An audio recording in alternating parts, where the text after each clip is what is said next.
C'est comme si tu vivais en enfer quand tu travailles dans la rue. Je n'étais pas heureuse, c'était pas moi cette personne qui ne souriait pas, qui était très triste. C'est la rue qui m'a fait devenir comme ça.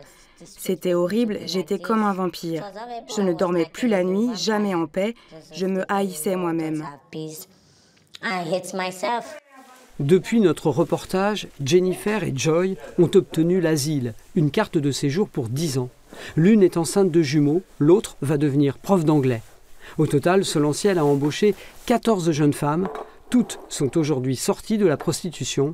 4 ont déjà quitté l'association.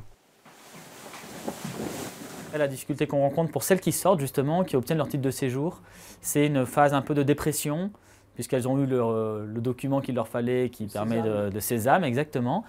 Et derrière, se posent des questions. D'abord, tout ce qu'elles avaient enfoui et qu'elles avaient mis de côté pour se battre en mode survie remonte. Tout le passé revient avec tout ce qu'elles ont vécu d'horrible dans leur vie.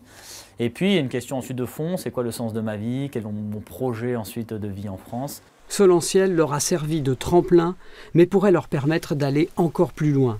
L'association a recruté une formatrice, Christine, 30 ans d'expérience dans le nettoyage. Pour 10 jeunes femmes qui se prostituent toujours, faute de travail, Christine met en place une école de formation. Il y a des débouchés et il y a beaucoup d'entreprises qui n'arrivent pas à recruter à cause de ça. Parce que justement, le personnel n'est pas forcément suffisamment formé.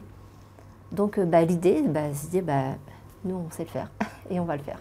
À Grenoble, la prostitution nigériane semble avoir reculé. Des réseaux ont été ou sont en cours de démantèlement. Les moyens policiers ont été renforcés.